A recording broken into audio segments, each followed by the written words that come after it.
everyone, welcome to John's Briefs. I am setting myself up today to take an additional butt kicking because we recently had a badge cam on the channel that I got pilloried in the comments over, and I want to ask the attorney to weigh in on that. He might kick my butt too, so let's find out. To win the fight after the fight, you need help. After a use of force, I trust Firearms Legal Protection to help me win the fight for the rest of my life. From their 24/7 attorney-answered hotline to coverage for the use of all legal tools, Firearms Legal Protection has you covered. Get a discount by signing up at the link below. So, go watch the video. It happened in Phoenix, Arizona. My hometown team. Officer got attacked by a guy. So the guy is the one who called 911.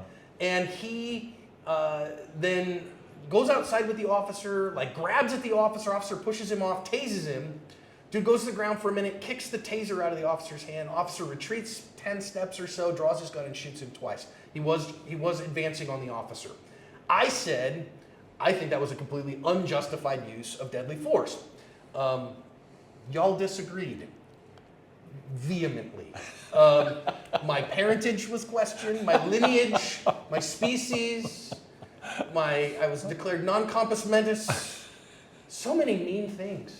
Well, at least somebody knew Latin. I mean, there's right, that. I guess, so, yeah. right? And so, obviously, Tim Forshee, being an expert criminal defense attorney, you watched the same video. What were your All thoughts? I can say is, John, you ignorant slut. That's all I can say. So, yeah, the guy digs a hole and then wants me to throw him a ladder. So. Dated pop culture reference. Can you name where that is? Jane, you ignorant slut. Only That's us amazing. oldsters remember that live. Remember it live. Yeah.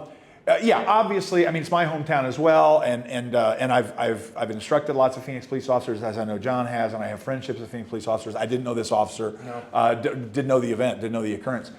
This smells to me like it was likely a suicide by cop situation. The guy called the cops on himself, and then for no obvious reason whatsoever, I don't think even any subtle reason, he just decides to attack the cop. I gotta wonder if he wasn't suicidal and decided that maybe his religion or his life insurance policy required that he not pull the trigger. I mean, clearly he's not mentally there, because what moron would call the cops and then just decide I'm going to step outside attack the cops. and throw chingazos? You know what I mean? Like, what are you going to do? But, and again, can we all agree that John and Mike did an amazing job of analyzing this on the video? I mean, as they always do, but I mean, there's a little for me to say. But yeah, I mean, again, it's not can you shoot someone, it's must you shoot someone. And the cop left so many tools on the table. As you guys pointed out, I was staggered by how quickly he deployed that taser. I mean, I carry a taser when I'm doing Arizona Ranger duty, and my God, he deployed that thing probably 2 or 3 times faster than I could get mine out. So I thought he did a great job. The taser, as unfortunately we all know, tasers work about 70% of the time, which sounds great until you realize that's the lowest D you ever got in college. That's the Sex Panther of defensive tools. Exactly. You know?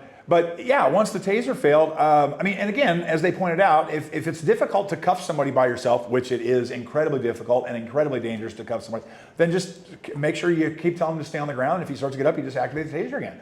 And if it takes 8 minutes for your backup to get there, the guy's going to get tased a couple times. I mean, hopefully he learns the lesson quickly. But even if that didn't work, maybe one of the barbs popped out when he rolled, which could have happened. I can't tell. Yeah, how about just punch the guy in the face, like Mike said? I mean, just doink him.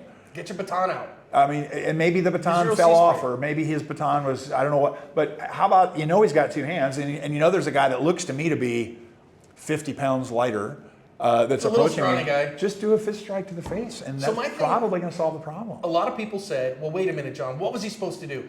The guy attacked him, he tried to use the taser didn't work, so now he has to go to the next level of force. And I don't buy that argument. Just because this taser didn't work doesn't authorize you to raise the level of force. Right. Well, I mean, and again, am I going to say that the guy shouldn't have drawn his firearm? No. I think again, Monday morning quarterbacking, which I hate, as I'm acquiring my duty weapon with my strong hand, I think I'm going to take my weak hand and do some sort of a face strike. And, if nothing else, buy space. That guy's going to rock backwards 2 or 3 yards. I'm going to step backwards 2 or 3 yards, and now it's a different situation again, Well, and I think, for your average private citizen, okay, we don't expect or require our average private citizen to have empty-handed skills. We don't. We do expect it of our police officers. And not only do we expect it, why do we expect it? Because we actually train them. And for those of you that are giving him a hard time, I hope none of you are hypocrites saying defund the police. Because the biggest problem I see is when we have these these problems with police officers where we wish they could have done better, is that we're cutting their funding training, we're cutting the time that they spend in training. It's like we're telling them to go out and do an impossible job, and we're not giving them the tools to help them do that. So let's keep that in mind as well. And thankfully, departments around the country are not getting defunded. I think, I love the idea of crisis response. I love the idea of investing heavily in our mental health system, of diverting people away. I'm a crisis intervention team trained person. I love it. And at the same time, though, investing in training and in making sure that our officers have that. And we train them in defensive tactics. And this officer's defensive tactics were very subpar. I was gonna very say, let's be subpar. polite and say subpar. Okay? Not up to standards. And so now on the other side, okay, so I said this, it's pretty clear. So in Arizona, assault on a police officer is an aggravated assault. It's by statute. If you assault a police officer, it is felony aggravated assault. People don't realize that. If you walk up to a police officer and go, doink, on the tip of their nose, you can go to prison for that. That's aggravated assault. You just assaulted a police officer. Right. Now, probably won't, but can. Yeah. But you punch a cop in the face who's on duty, that's ag assault. Yep. And in Arizona, we have a unique kind of, well, not unique, but not super common. We have a list of enumerated special persons. Yeah, well, and enumerated acts that you can stop with deadly force. Yes, so correct. So yeah, that's the special crime statute. Arson, with deadly force. You can stop kidnapping with deadly force. You can stop attempted rape. ARS 13411. Yeah, 411. Believe it or not, have that one memorized. Yeah. And one of those is aggravated assault. Yeah. So aggravated assault is one you can stop with deadly force. And so if you punch a cop in the face, they're not going to be able to prosecute him criminally for that. Correct. I would not expect a criminal prosecution here. Yeah. But of the cop. Right. Of the officer. I'm definitely going to expect one of the bad guy. I'm going to say as well, I went and asked some inside baseball on this one. Yeah. I have a friend who works at the Maricopa County Attorney's Office.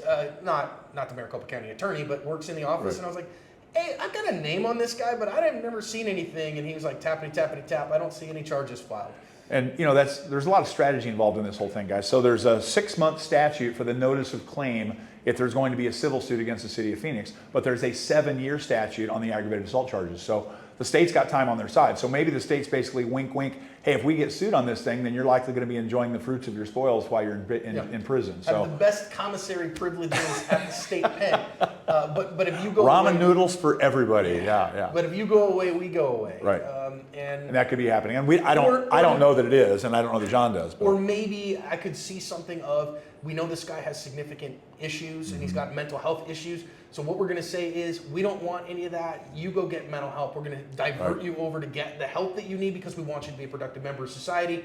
And we all say penalties offset, replay first down. Yep. And that happens sometimes. And I think it could be a right thing. Yeah, sometimes it is, right. And you want to be, it's not just about, to me, the letter of the law, but the spirit of the law. It should be doing the right thing. It's called prosecutorial discretion, and unfortunately, there's not enough of it. But when it happens, and it makes you feel good. It's right. It should be. So listen. I wanted to add one last thing, John, real quick. So, we're beating up on this cop, and obviously everybody's giving John a lot of grief about it. Let's point one thing out. The cop showed up where the complainant ended up being the bad guy. Mm-hmm. The cop didn't expect this to go this way. This wasn't where the cop showed up and it was a domestic violence situation and there's a guy in a wife beater covered in blood. This guy showed up, hey, what's up, man? And the cop was very polite and everything seemed to be fine. And then completely inexplicably, the guy just lunges at the cop. I didn't see it coming. I'll bet the cop didn't see it coming either. I didn't either. And it's hard to expect, peak performance with no warm-up. I mean, you just, when you don't see something coming and you're not in condition orange, you're in condition yellow, and you're not looking for angles of attack and you're not considering which weapon you're going to draw from your belt, it's a lot easier to Monday morning quarterback that than it is to do it. So that's one thing too. Let's be fair. So. And at the same time, our police officers are professionals. Yep, and we hold them to that standard. We hold them to the standard that we've trained them to. That's right. And to say, no, listen, I do believe if you are sworn as an officer, then that says we believe you are good enough at this, at the decision-making process, that we authorize you to use force in the name of the community. Yeah. And we accept the responsibility of your use of force on behalf of the community. And so we have the right to expect you to do it in a highly professional manner. Right. And that's not being anti-cop. I No. consider myself pro-law enforcement, and I got plenty of cop buddies. I was called a bootlicking cop hater, all on one video once. That's amazing. I have a good friend who's a cop here in town, and he says, God, John, just make more bootlicker videos. I just like it when you bootlick more. Great, man. Although, he shows them in roll call at times. So anyways, I think Was it okay for him to tase a guy? Yeah, I think it was completely Absolutely. justifiable. Absolutely. But the big thing there is, just because your taser fails doesn't authorize you going to the gun. No. It just doesn't. And we should be better than that. And I honestly, it wouldn't surprise me if this officer is either disciplined internally or even sanctioned up to and including termination. Now they probably won't. Phoenix has got way too few officers right now. But honestly, if that's the guy that's showing up to my call, I don't want him. Yeah. So. And I wouldn't be a bit surprised to find out that the cop had decided this might not be the profession for him either. So on his own. Yeah, I got plenty of cops who say that some people are made to be 911 and some people are made to call 911. That's right. And when you figure out that you're made to call 911, just be that. So, Exactly. Go be a firefighter or an EMS or something like that, or be a YouTube guy or whatever. Don't be a cop. Anyway, Just don't be a lawyer. Just don't be a lawyer. God, don't do that. No. Have more self-respect than that. Respect your parents, for crying out loud. Well, Tim, I appreciate the discussion, man. I get it. I just didn't like this one. I didn't either. Yeah, it leaves a bad taste in your mouth because you don't want to sound like you're anti-cop, but at the same time, it's like we've got to look at these things and learn from them. So I think that's what you're doing, and I applaud it. Well, thanks, man. Always. Thanks.